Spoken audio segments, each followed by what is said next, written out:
سلام، رهنما هستم، مدیر تبلیغاتی مجموعه گیتی. امروز در خدمتتون هستیم در روستای تیمورکوه برای بازدید یک زمین به مساحت 230 متر مربع.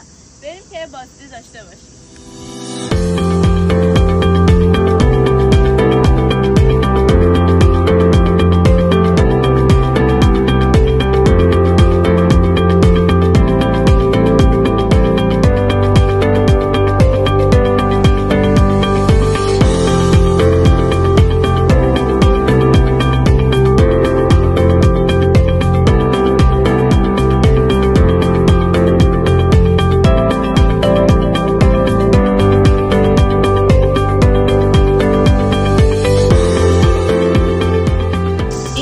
دارای پروانه ساخت 200 متریه و 3 طرف ویو ابدی داره و برای اطلاعات بیشتر لطفاً به سایت ما مراجعه کنید یا با پشتیبانی تماس بگیرید.